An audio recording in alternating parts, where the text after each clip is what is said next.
Pilha de Gibis.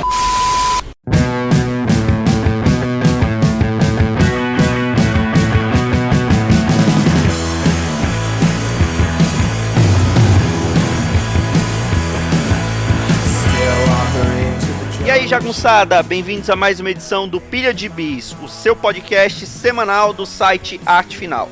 Acesse lá www.artefinalhq.com.br para todas as edições do Pilha de Bis, dos Sete Jagunços, do Omniverse e do A Pilha do Aranha. Nós estamos em todas as redes sociais, é só procurar por @artefinalhq no Twitter, no Instagram e no YouTube. E nós estamos também no Deezer, no Spotify, no iTunes, no Google Podcasts e no seu agregador de podcasts favorito. Procura lá que todos os nossos episódios estarão disponíveis para você. E agora, além de comprar seus gibizinhos pelos nossos links da Amazon, você também pode nos ajudar mandando um Pix. Sim, você pode ajudar o Arte Final mandando um Pix de qualquer valor para artefinalhq@gmail.com. Eu sou o Marcos e aqui comigo estão Maurício Dantas. Eu quero dizer que o dia que esse programa vai ao ar é o meu aniversário, então me deem parabéns. E o nosso presidente de volta, Marcelo Miranda. Finalmente fui chamado novamente pro Pilha. Olha que...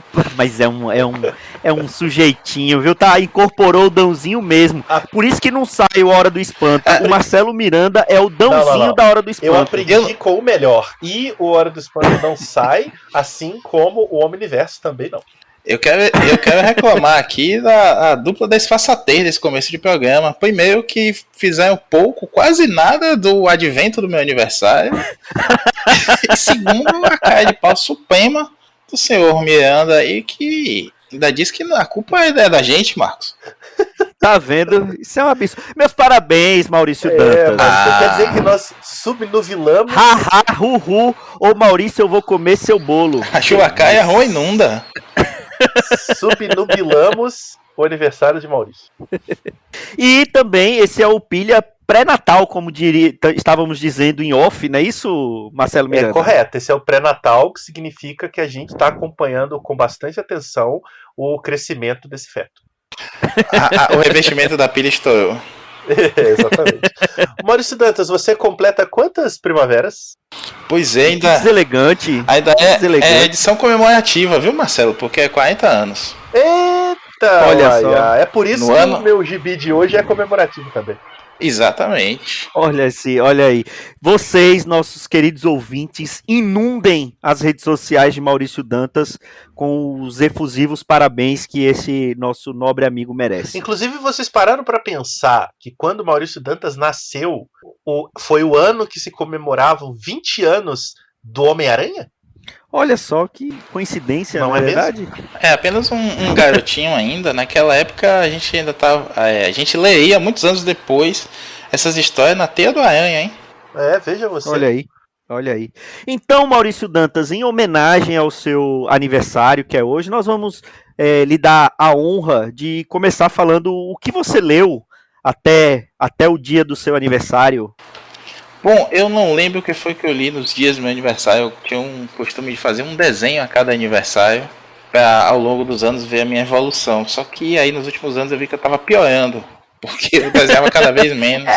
É a idade, né? A idade chega, aí você fica com menos força para segurar o pincel, né? A brocha. O pincel veio a brocha e tudo mais, né?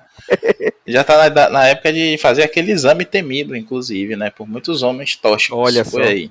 Mas não, eu vou falar de uma edição comemorativa também, que é a do Homem de Ferro, que acabou agora o ano do Christopher Cantwell, festejado Christopher Cantwell, escritor aí de ficção científica, celebrado por muitos, mas que, ao meu ver, fez um ano decepcionante no Homem de Ferro. Ele tinha feito uma mini, né, uma maxi-série, 2 edições do Doutor Destino, que começa muito bem, apesar de ter o Salvador La Roca, o Saul La Bosta no traço, mas ele começa muito bem e aí degringola assim lá pela 3ª edição, e aí você vê aquele corpo caindo da escada por mais 12 edições ali até o final, e é tipo o acidente de carro, sabe quando você não consegue parar de ver a desgraça acontecendo? Eu li todas as 12 edições por isso.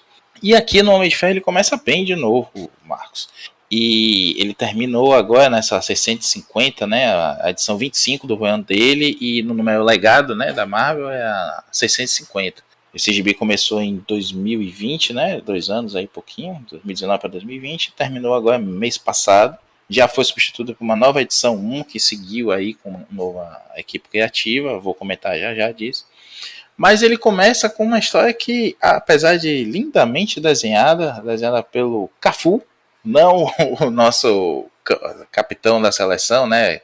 Para vocês que gostam de se iludir com a seleção brasileira, mas o Cafu, desenhista, que já fez muita coisa legal aí para Marvel, ele começa a mostrar um arco ali que o Tony Stark tá quebrado de grana de novo, né? Que coisa original. Tá sofrendo lá, meio com uma depressão, beirando o alcoolismo de novo. Ele vai ter ali adiante uma relação com a Patsy Walker, né, a felina, acho que é Hellcat, né, aqui no Brasil ficou como felina. Eu sempre confundo com a outra, mas a outra é a Tigresa, que foi dos Vingadores da Costa Oeste. E ele chega a ter uma relação com ela, ele aparece o Korvac no meio da história também. O Tony Stark lá na frente vai ter poderes do Korvac também, ele se torna o Deus de Ferro, né, Iron God. E apesar das capas lindas e de um design maravilhoso de armadura que o Alex Ross fez, né? Ele fez o design da armadura, a Mark 70, e as capas, todas essas 25 edições, as histórias foram caindo. A arte do Cafu maravilhosa também, a constância, a forma como ele desenha o Tony, as armaduras todas que aparecem.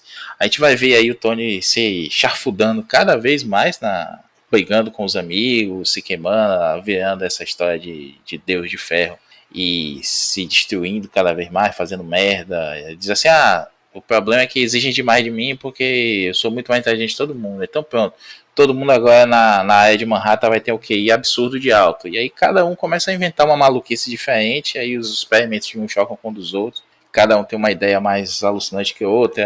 É bem interessante, mas assim, ele tenta fazer uma roupagem atual para alguns plots mais, digamos assim, da época do Michelini, que eu acho que a ideia é boa, mas a execução é uma porcaria. Essa Mark 70 mesmo, que é para ser o top das armaduras dele, é mais avançada e tudo, toda hora é quebrada, ele toma cacete de todo mundo, apanha direto, a armadura parece que é de latão e não da liga mais avançada da Terra.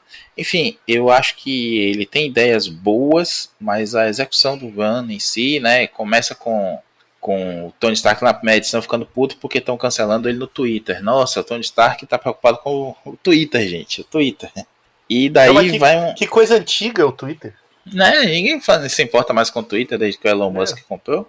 Que, aliás, se fosse com o cu, né? Se fosse com, não, mas com o cu, mas o cu tá fora de moda já. Ele mal entrou e já tá fora de moda.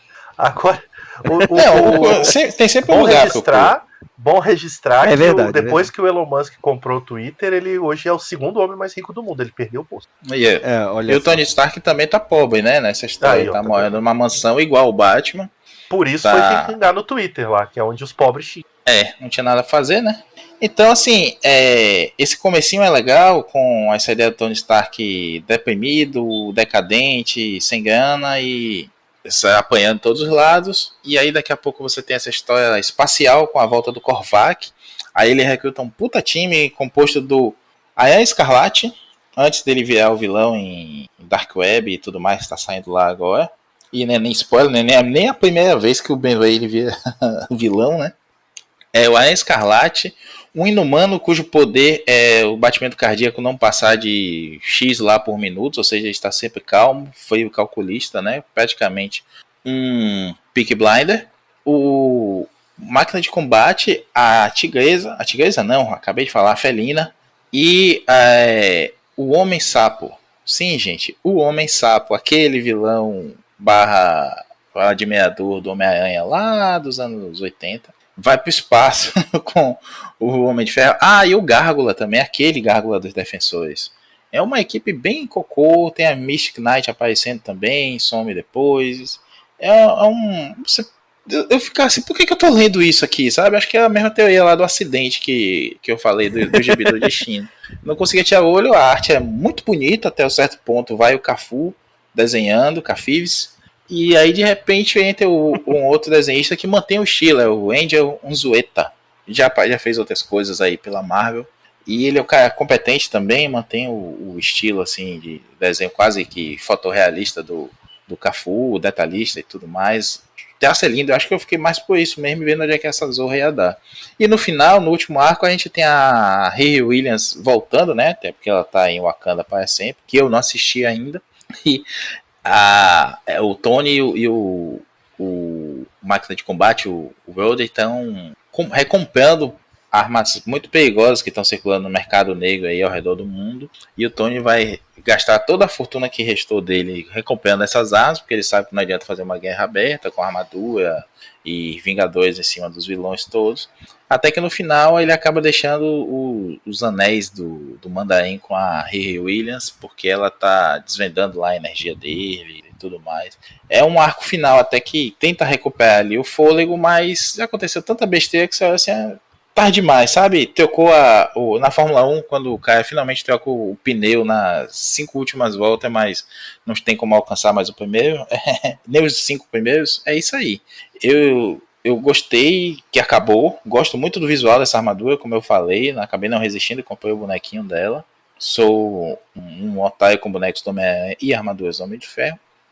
E infelizmente, né, começou já a fase nova, escrita pelo Gary Duggan, que é um dos meus favoritos dos escritores atuais aí, operário, chão de fábrica mesmo, e desenhada pelo Juan Feguei, que deu um salto de qualidade assim. Ele sempre foi bom, competente, mas ele tá muito bom agora em termos de narrativa, de traço. E para a minha surpresa de muitas pessoas, o arco começa com o Tony Stark triste, depressivo, sem dinheiro, reclamando que ninguém gosta dele e sofrendo porque tá todo mundo querendo matá-lo. Igual começou o arco anterior, que é original, né? Como disse nosso amigo Joel no Twitter não, no WhatsApp, Homem de Ferro sem dinheiro e depressivo é o Capitão América expatriado, é o Peter Parker sem poderes, é o Thor sem o martelo, indigno, toda hora isso acontece. É o Demolidor de identidade revelada. É isso. É o Ethan Hunt sendo caçado pela própria empresa que ele trabalha. E é o James Bond bebendo whisky. Não. E é o Dão dizendo que vai gravar e sumindo. Não, é assim. Excelente. Ai. Bom, depois daquele final horrível da passagem do Dan Slott, né? Então parece que o negócio não melhorou muito. Não acredito. Final horrível de passagem do Dan Slott? Não é possível. Não. Você não ouviu, Pilha, que nós falamos sobre Homem de Ferro 2020? Ouvi, eu tô surpreso do Dan Slott ter uma passagem horrível. Não acredito. Não, pô, peraí. Olha o hater. Não vamos admitir. O começo dessa fase do Homem de Ferro é muito boa, pô. O problema foi... Mas cagou no final, né? Cagou na saída. Aliás, perdão aí, porque isso é de um trecho de um ditado extremamente racista, né? Não quero ser cancelado. Não, felizmente superado, né? Sim. É verdade. Bom, vou falar então do gibizinho que eu li esses dias. Eu estive na mais recente edição da CCXP, agora no início de dezembro de 2022. Esteve não, foi o correspondente do Pilha. Fez foto com o Damora, um dos favoritos desse podcast. Lá com Damora, o Mark Wade. É isso que eu ia falar, o Marquito contra o Mark Wade e o Maurício vai falar do Damora? Pois é. Estive lá tirei foto com o Mark Wade, o homem, o mito Mark Wade, Damora, super gente boa, estava lá com a camisa da Costa Rica, quando a Costa Rica foi eliminada da Copa. Ele saiu lá do pavilhão para poder ver o jogo, para tentar dar sorte, não adiantou. Olivier Coipel, você esteve também presente? Vi Olivier Coipel, ele não estava no primeiro dia, só foi no segundo dia, infelizmente dele eu não consegui tirar foto junto com ele. Também não tirei foto com o Jim Starlin, porque provavelmente se eu fosse tirar uma foto com ele, ele iria me cobrar uns R$200 para tirar foto com ele, porque ele estava cobrando para autografar, né? Falamos, agora aparentemente ele estava sendo muito simpático, ao contrário do Alan Davis. Nossa, mas a Billy do Alan Davis nunca se resolve. Marquito vai morrer ressentido com o Alan Davis. O nerd brasileiro sofre com o Alan Davis e o Liu X. Não, é assim. E ao contrário... É assim, ninguém Marquito, esse é Alan Davis! E ó, ele cobrou como o nosso amigo Humberto Ramos, só que ao contrário do Humberto Ramos, a fila do Jim Starlin estava grande. Você imagine cobrar pra ter um rascunho com autógrafo do. Não, você pagar por um rascunho com autógrafo do Humberto Ramos. E outra, Marcelo, só respondendo você aqui, eu falei do Damora porque a gente viu a foto. Aquele que estava na foto do Marquito não é o Mark Wade, é aquele velhinho da propaganda do Eno. Ah, é verdade, é verdade. O do Chorrindo, né? Aquele velhinho do Chorrindo. O Chorrindo. Tem razão. Mas E- também, como e é assim, que o a Jim gente- Starlin não ia cobrar tanto se ele é uma star? Nossa senhora. Bom, deixa eu continuar. Nosso público não merece esse tipo de piadinha. Mas vamos continuar. Marcelo Miranda já participou da CCXP em São Paulo, inclusive como convidado, né? Coisa que nós ainda não fomos como imprensa, o Arte Final. Então, você, amigo ouvinte, que quer ver o Pilha e o Arte Final como um correspondente fazendo mais e mais entrevistas lá, então compartilhe com seus amigos, siga nas redes sociais, né? Escute nossos podcasts, dê lá os 5 estrelinhas no Spotify. Quem sabe aí no ano que vem nós seremos notados pela CCXP e conseguiremos uma credencial de imprensa para poder cobrir melhor o evento. Mas, assim, o Maurício já foi para de Recife, né? Numa escala menor, mas eles sabem que o bacana mesmo da CCXP, além de ver esse pessoal, esses quadrinistas internacionais, é pegar lá o material nacional, né? E teve lá para variar, uma polemiquinha no Twitter do pessoal reclamando, dizendo que o Arts Alley é lugar para ter quadrinhos, que não pode ter outros badulaques, nem print o pessoal estava querendo que os outros vendessem, mas estavam reclamando de eco bag, de pin, cartela de adesivo, que eu particularmente não vejo problema nenhum em ter isso nas mesas. Eu acho que até por ser um evento que não é um evento de quadrinhos, é um evento de cultura pop, então nada mais justo que um ilustrador que tenha um trabalho bacana e seja selecionado para participar do Arts Alley, que coloque esse material lá à venda. Afinal de contas, os próprios artistas falam, e a gente sabe que não é barato para um artista ter uma mesa ali no Arts Alley, é muito caro, né? Então não vejo problema algum. Tem uma iniciativa que eles colocaram, acho que desde a outra edição presencial que teve, foi em 2019, que é um álbum de figurinhas dos expositores, né, dos quadrinistas ou dos ilustradores que participam do Arts Alley. Então, a princípio é uma maneira bacana daquela pessoa que não está com grana para gastar lá na CCXP ter uma lembrança, uma artezinha de cada uma das pessoas, porque eles compram o álbum. Esse ano o álbum estava R$60, então estava caro. E aí eles iam de mesa em mesa pegando as figurinhas. Essas figurinhas não eram cobradas, eram dadas, né? Era de graça, você só bastava ter o álbum. Pô, R$60 o álbum também, né, bicho? Agora isso teoricamente seria para atrair a pessoa para a mesa e aí o artista conseguir fazer vender alguma coisa dele, né? Seja um quadrinho, um print. Eu particularmente, do que eu vi, eu não vi ninguém que chegasse lá e pedindo uma figurinha e se interessando para poder ver o que tinha na mesa. Eu só vi o pessoal pedindo a figurinha. Então eu cheguei a perguntar para algumas pessoas se valia a pena, tal. Alguns disseram que sim, outros disseram que assim, de cada 10 pessoas que chegava lá pedindo figurinha, ele conseguia atrair a atenção de 2, 3, e quando conseguia atrair essa atenção, ele conseguia fazer uma venda. Então, e quando vendia o próprio álbum, valia a pena, porque o próprio álbum acabava se pagando o que eles gastaram para poder estar no álbum, né? Então, enfim. Mas eu quero falar de um gibi que eu comprei lá agora, que na verdade ele não foi lançado na CCXP. Eu comprei, esse já é uma segunda edição desse gibi. A primeira foi lançada em 2018, então eu comprei na CCXP de 2018, que é o Teocrasilha, do Denis Mello.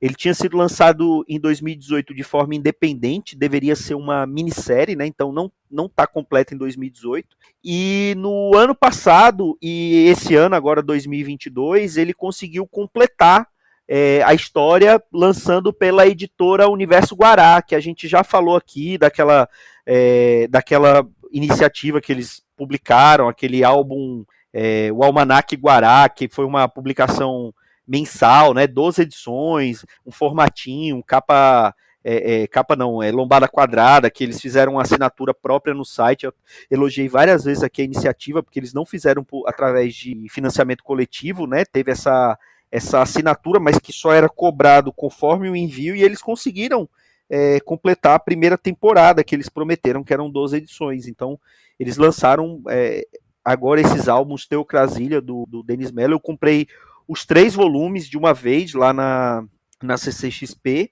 e li o primeiro volume, né? Reli uma parte, porque esse primeiro volume, metade é o que tinha saído nessa edição de 2018 e a outra metade era inédito para mim. E ele conta uma história de um futuro distópico na época, né?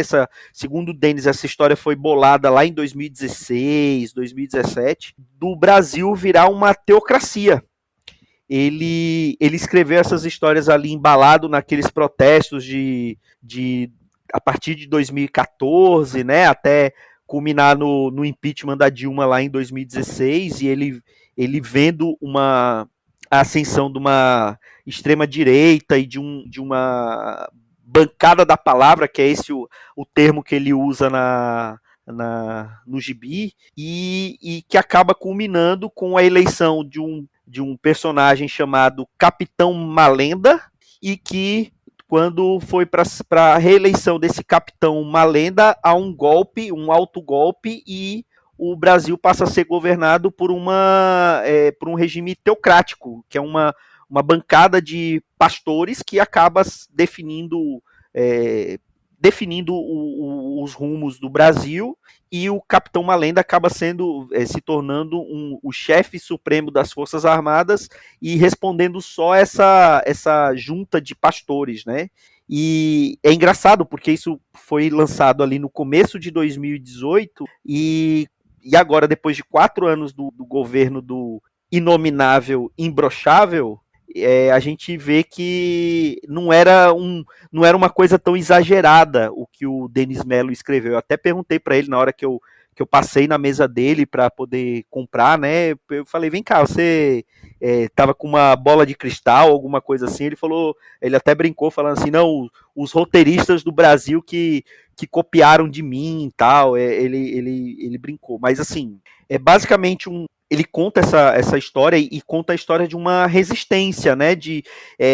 Teve um princípio de guerra civil antes de chegar no ponto que a história começa, que aí esse regime teocrático já tá bem estabelecido, né?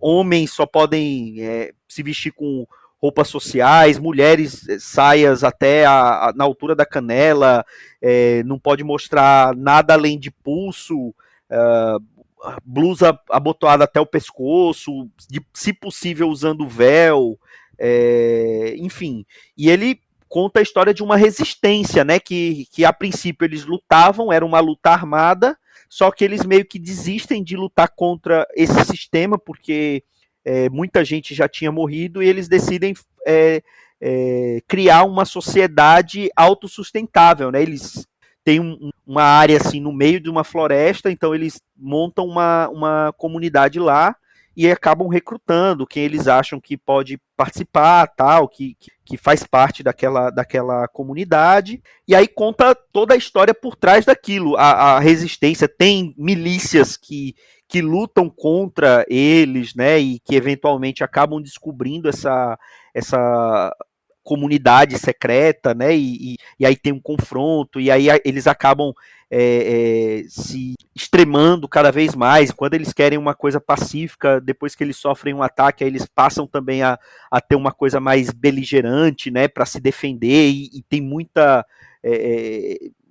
rancor, muito ódio envolvido. E assim, eu lembro que quando eu li esse gibi em 2018, quando eu comprei lá na CCXP de 2018, eu não sei se eu cheguei a comprar na CCXP ou eu apoiei ele no Catarse e peguei na CCXP. Eu acho que foi isso, que eu conheci o trabalho do Denis Mello através do outro quadrinho nacional escrito pela Ana Recalde, chamado Bela Dona, que é um quadrinho de terror que ele desenhava só. E aí eu gostei do trampo dele e resolvi apoiar o Teocrasília. E aí nunca tinha lido o final da história e resolvi comprar agora. Eu só li o primeiro volume de 3 que ele lançou pela editora Universo Guará. E, cara, você lê aquilo e quando você lembra de tudo que aconteceu no governo agora, que está acabando, graças a Deus, eu espero que realmente acabe, e tudo que poderia ser, que a gente está vendo ainda com esse bando de maluco prostrado na frente dos quartéis, e depois do que aconteceu em Brasília agora na diplomação do Lula, e tudo que ainda pode acontecer, mas o que poderia acontecer num eventual segundo mandato Bolsonaro, você para e pensa, cara, eu achava que era exagero, mas eu tô vendo que não era tão exagerado assim. Isso aqui podia muito bem acontecer com o decorrer do tempo se a gente tivesse chegado a um segundo governo Bolsonaro. Então, é um soco no estômago e ao mesmo tempo um choque de realidade, um gibi que era para ser uma ficção, e que a princípio ainda é uma ficção, né? Espero que ele não seja classificado daqui a um tempo como algo premonitório. Fiquei arrupiado. Vale muito a pena. Muito Se você não conhece ainda, procura o Não. trabalho do Denis. Se Eu tiver conheço. como ir atrás dessas edições. Conheço Belladonna, né? Que você citou aí da Ana. Sim. Então, muito legal saber. Então é isso. Eu não consigo acompanhar muito os gibi nacionais. Aí é uma questão pessoal minha, um problema. Problema que eu tenho com a cena, com muita gente aí, mas eu admiro o Marquito. Isso é verdade, isso é verdade. Eu cheguei, na verdade, para tentar acompanhar o gibi nacional há muito tempo, dei muita cabeçada aí, tentando.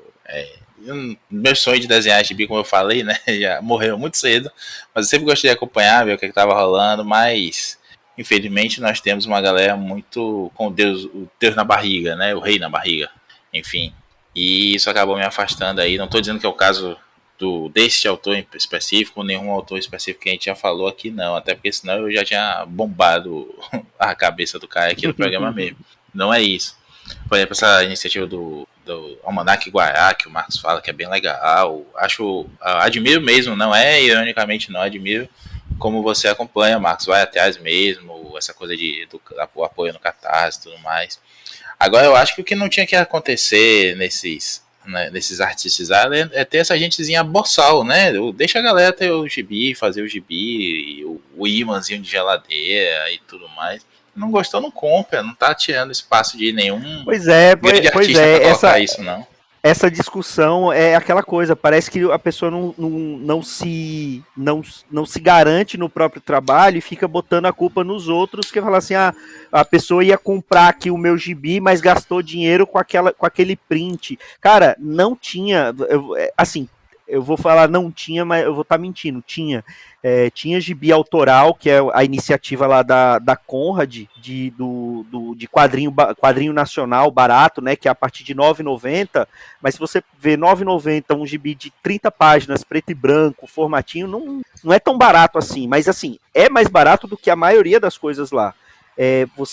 O ticket médio, talvez o preço médio do gibi lá no Arts Alley era de R$50, era muito difícil você achar um gibi por menos de R$50 lá lá na CCXP, os gibis independentes. Era muito difícil mesmo você achar um gibi barato. Então, às vezes a pessoa tá ali, comprou ali o ingresso, né, que também não é barata a credencial para CCXP, dividiu ali em 10 vezes, e não tá com grana para poder gastar, comprar o que quiser e o que puder lá no Arts Alley. Então você acaba tentando levar uma lembrança para casa, uma arte. Então qual é o problema de comprar um print? Um print tá lá R$10, R$20. Só reclama de Badulac do coleguinha quem não se garante no soco, sinceramente.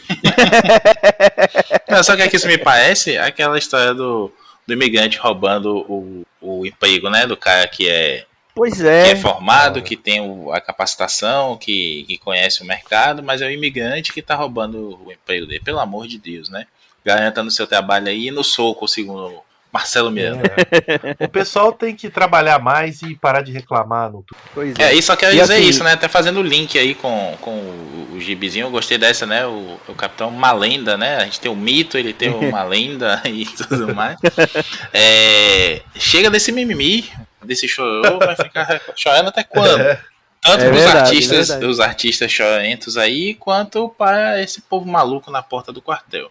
Exatamente. Isso aí. E você, Marcelo Miranda, o que você, qual é o gibizinho comemorativo em comemoração ao aniversário de Maurício Dantas? Pois é, no aniversário de Maurício Dantas, eu acho que nada mais justo do que comemorar não, né? Falar de um outro aniversariante que é o Peter Parker, que nasceu 20 anos antes do nosso Maurício Dantas. Ele é de 1962, né? Então, se Maurício está fazendo 40 anos, Peter Parker está fazendo 60 anos. Vai tapar. Caiu. O Peter Parker, eu vou comer seu bolo. Mas aí, claro, 2022 foi um ano de várias celebrações, edição especial, novas fases mensal americano, muita publicação no Brasil, etc, etc. E como é tradição nesses períodos celebratórios, as editoras dão ali um golpezinho para adiantar a numeração original dos seus primeiros, né? E a gente teve em 2022 o lançamento da Amazing Spider-Man número 1000, que completou aí, né? Foi a primeira revista solo do Homem-Aranha. Na verdade, ela é de 1963, mas para puxar o aniversário, eles comemoraram a edição número 1000, né? Mesmo que ela de fato vá completar 60 anos em 2023, né? O personagem é de 62, como todo mundo sabe, mas a revista é de 63. Então, essa edição foi publicada nos Estados Unidos e ela teve um lançamento recorde aqui no Brasil. Ela é de outubro de 2022 e a Panini, numa ação conjunta com a Marvel aí, publicou por aqui, eu acho que novembro ou dezembro, porque eu comprei recente. Então, é novembro, edição de capa novembro de 22, um mês depois. Então, claro, isso prova que é possível, yes, we can, ter edições bastante atualizadas, basta você querer. No caso, a Panini, né? E a edição saiu aqui na número 44 da mensal do Homem-Aranha, o Espetacular Homem-Aranha, número 44, com a capa original, escrita edição especial comemorativa e a logozinho de 60 anos, que está sendo utilizada para comemorar o aniversário do nosso amiguinho Peter Parker. Bom, como o Pilha, né, cansou de cobrir, né, o Marquito aí, Maurício especialmente, Vitor, saudoso em memória, Vitor participou também de algumas edições do Pilha, falando desses números 1000, né, teve do Flash, teve de quem mais? Lanterna Verde, não, Lanterna não, né, acho que Flash foi, teve um monte.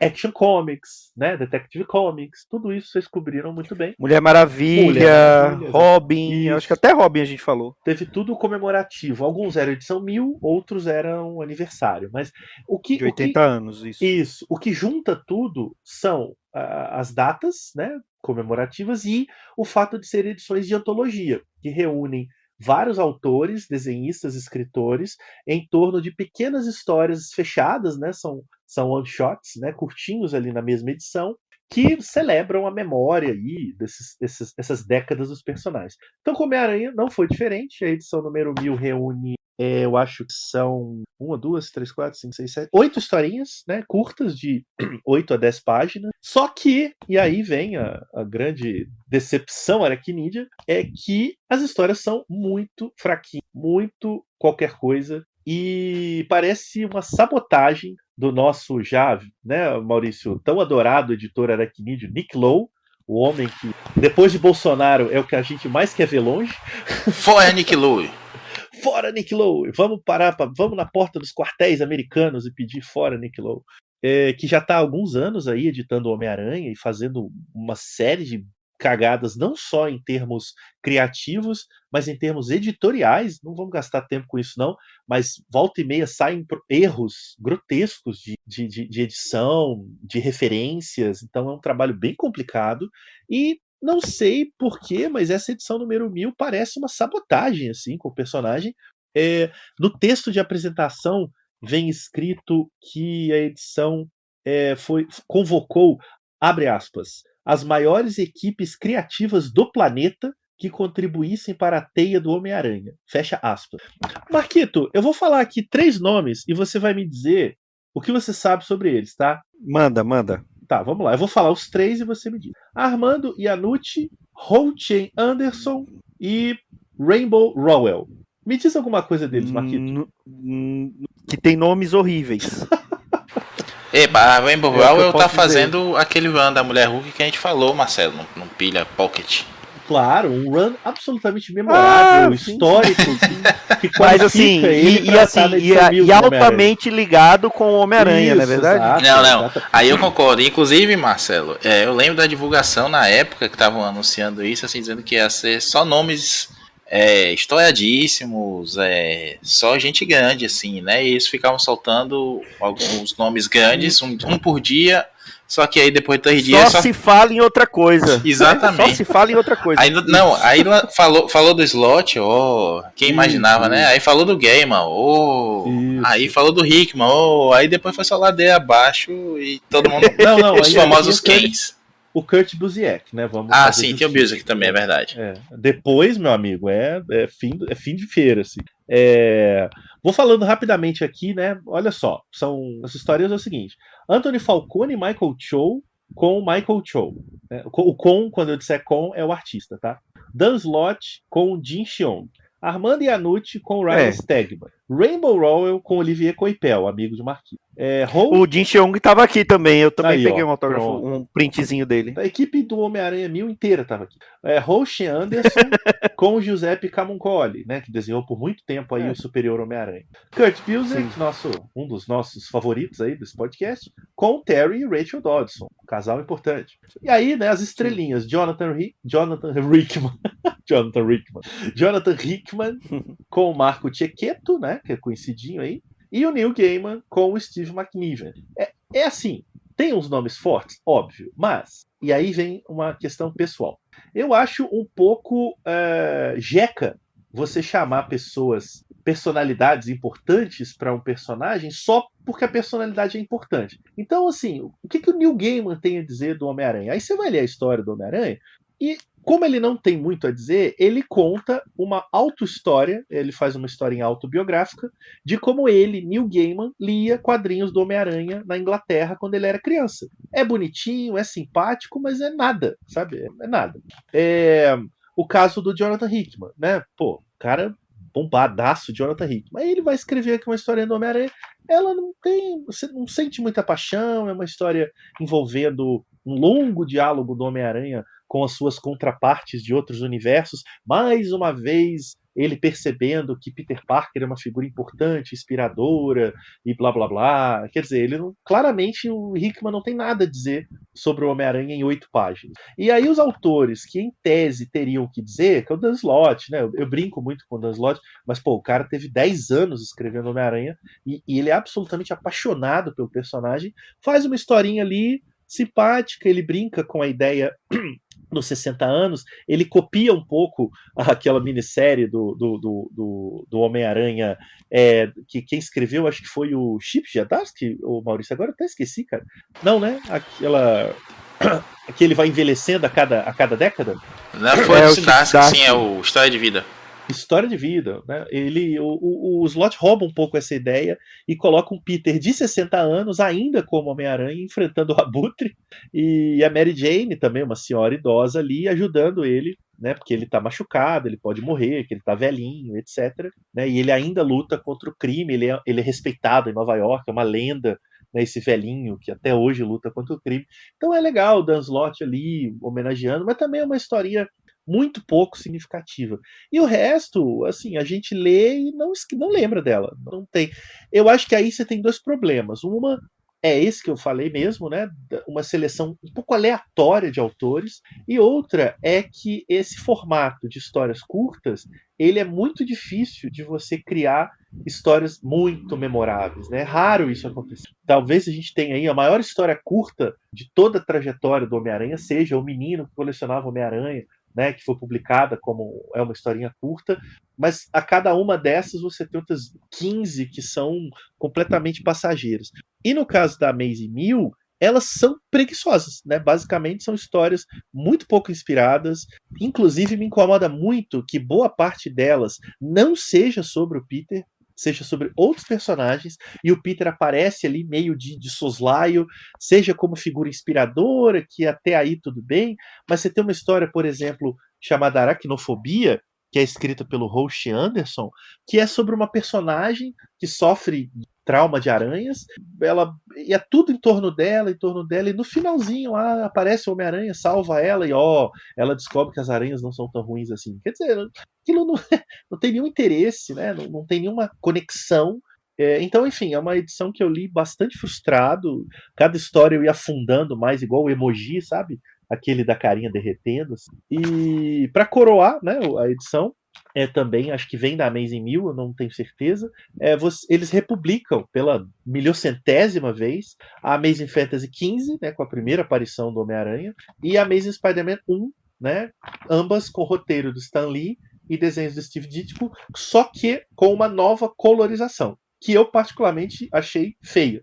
Achei tudo meio sépia, umas cores esquisitas, um verde fosforescente. Eu não vi necessidade, não achei interessante recolorizar essas histórias só para relançá-las numa edição 1000. Então, é uma decepção meio triste. É uma pena, né? Mas parece que normalmente essas edições assim comemorativas nunca saem coisa boa, né? Pelo menos as da DC, a maioria das da DC não saía, era sempre uma historinha ou outra ali tentando pegar pela nostalgia e o atual da mensal atual dando meio que iniciando ou dando continuidade para a história que ele estava contando ali na mensal, né? Coisa que não acontece na Amazing 1000, né? Não tem aqui, a não ser que o Maurício me corrija, porque eu não estou tão atualizado. Você não tem autores aqui que estão nas edições regulares do Homem-Aranha, né, Maurício? Não mesmo, assim, tem o Slott que tá no segundo título que tá saindo agora, que chama só Spider-Man, mas nem o Zeb Wells, né, que tá na Amazing, Isso, que é o título principal, tá nessa edição aí, e eu acho que você foi no ponto logo no comecinho, Marcelo. O problema é chamar essa galera pelo nome. O nome vende, óbvio, né, o Hickman escrevendo o Aranha, ele escreveu aquela Full Circle, né, Rob, não lembro como é agora, que cada escritor pegava, escrevia 8 páginas, e entregava o roteiro pro próximo, que tinha que dar um jeito. Tipo o desafio Kamandi, que saiu aqui também, o Kamandi, não sei. Sim.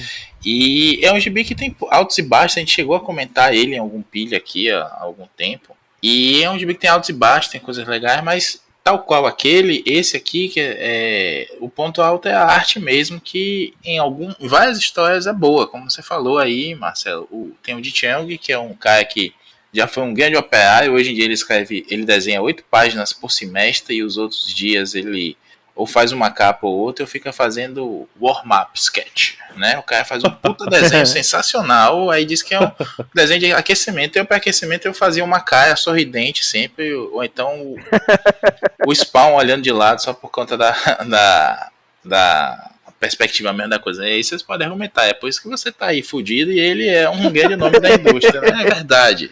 Ser isso. Ele tá na Amazing Fantasy 1000, né, Maurício? Você não. Exatamente, eu não, né? Eu nem que eu ia pegar o gibi, mas eu li o scan primeiro e dropei.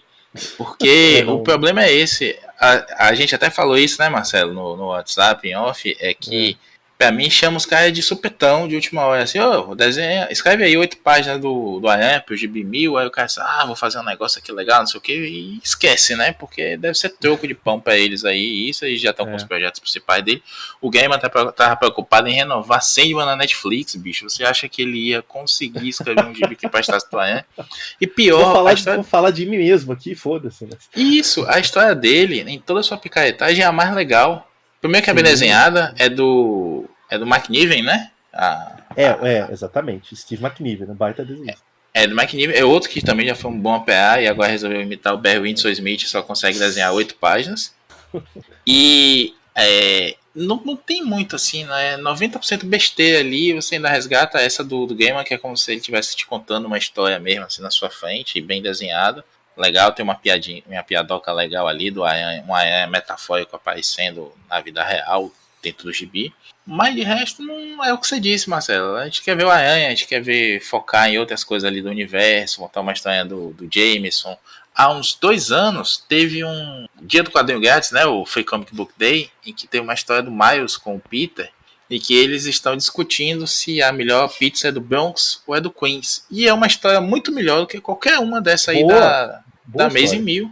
Exatamente. Não é do Saladino Média, inclusive. Que catapultou ele pro título do Miles, né? Isso, e que acabou recentemente. Vou falar em breve aí desse gibi. Eu acho que, pra mim, o mais legal é quando você tem uma edição comemorativa que ou começa uma fase nova, ou conta uma história fechada legal, ou encerra um arco, né? Tipo, a Amazing 600 foi aquele gibi sensacional do Octopus, né? Que ele tá lá, ele tenta fazer um canto do Sigen lá, porque ele tá morrendo. O Slott desenvolve aquela ideia de que o Aranha bateu tanto nele que o corpo dele tá desistindo. E aí tem os Octobots que invadem a cidade e tudo mais. E, aliás, isso é na 700, né? Na 600 é uma volta.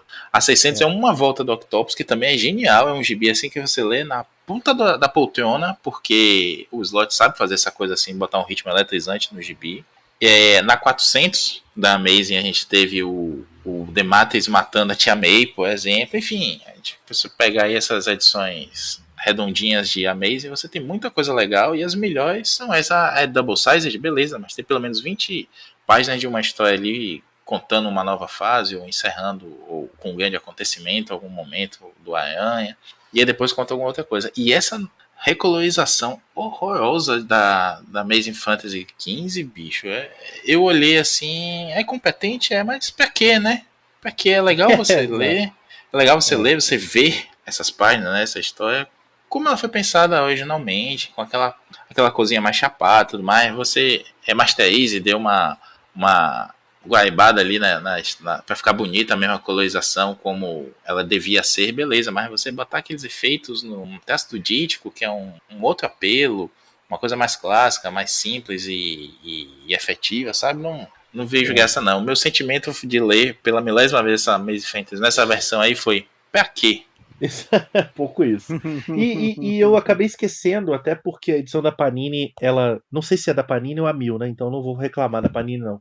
Ela organiza de um jeito estranho. Mas faltou uma equipe criativa que aí, Maurício, isso aqui com o perdão da piada de mau gosto, que será explicada adiante, é a pá de cal no túmulo, assim. É uma história escrita pelo Mike Paciullo, com desenhos do Todd Nauck, que até já desenhou bastante do Homem-Aranha.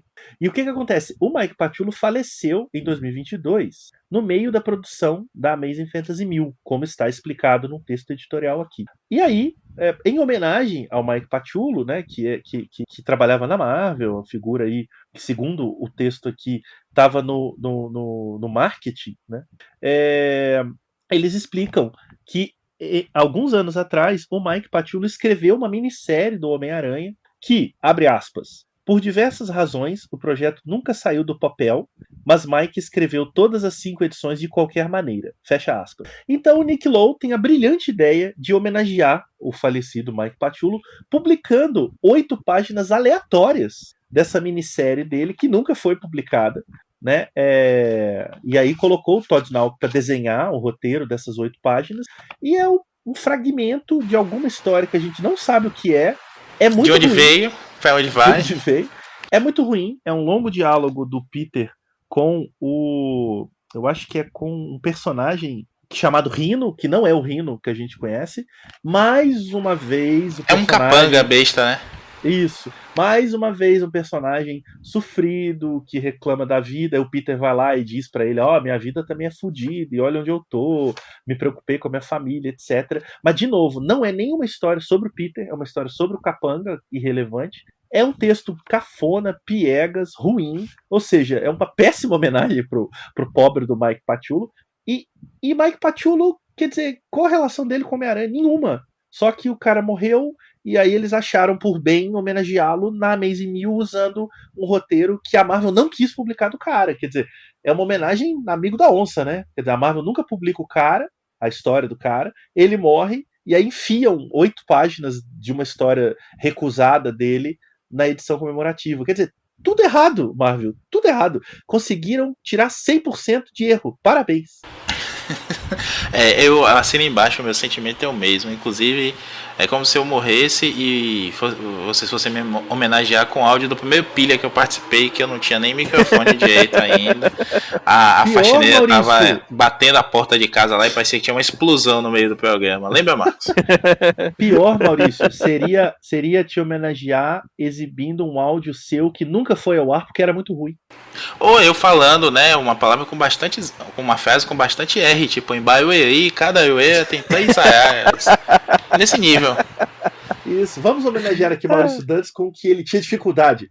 Aí pronto, sabe? Não dá, não tem condição. Ganhar dinheiro.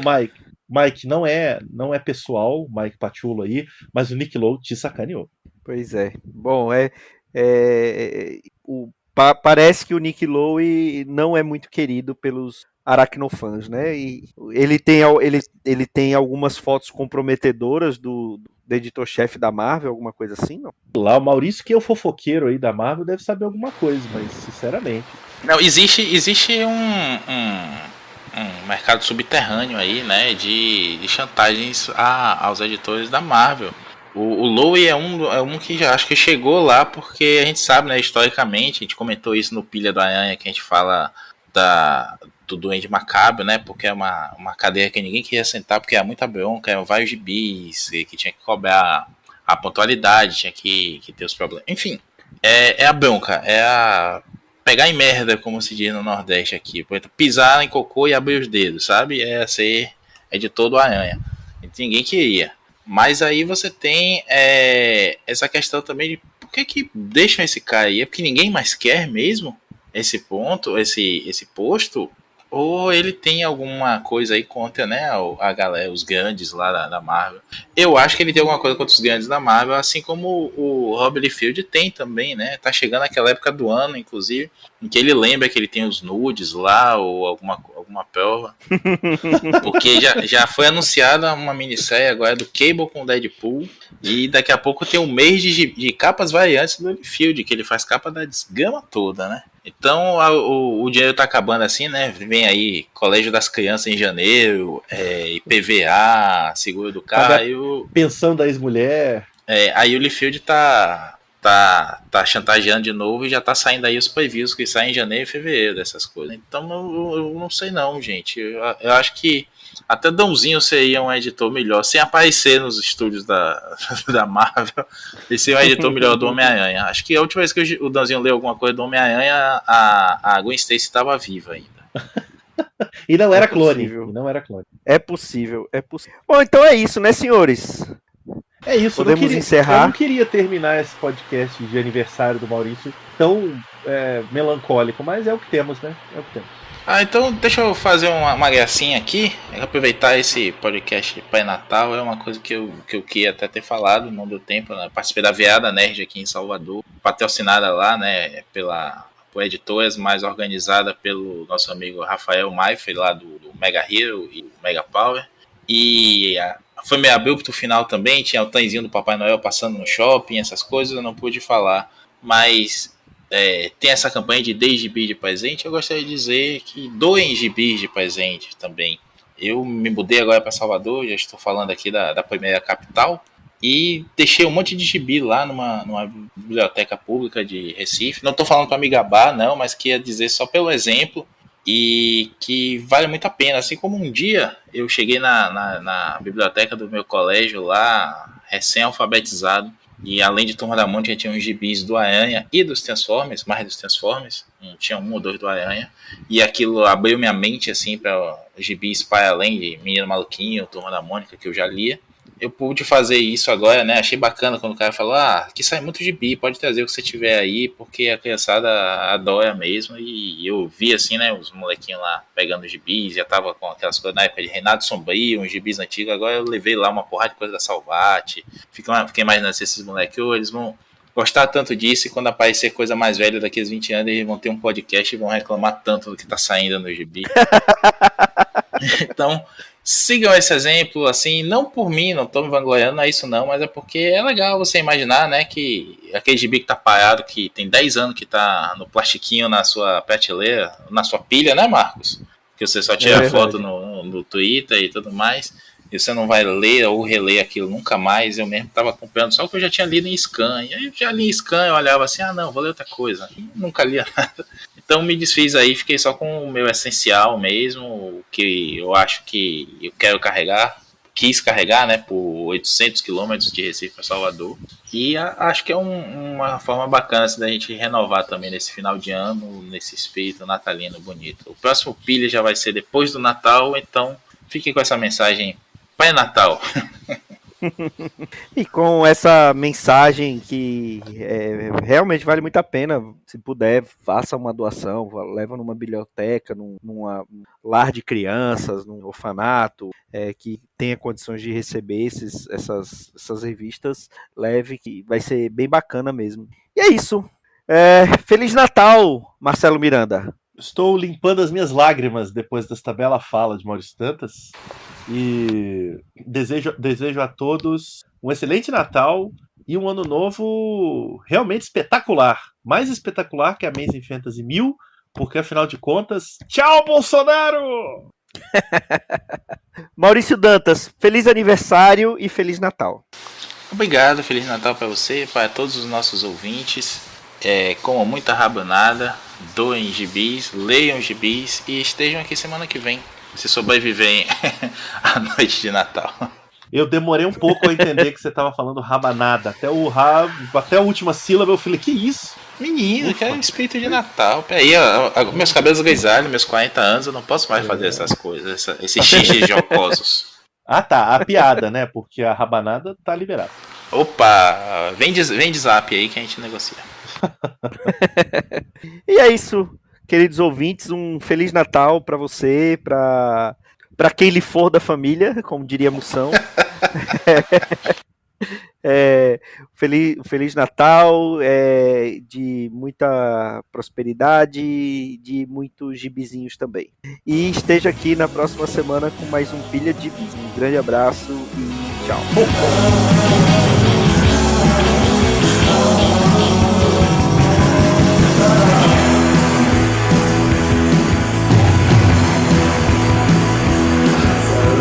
Esse foi o Pilha de Gibis, mais um podcast com o selo dos cabras de qualidade do Arte Final.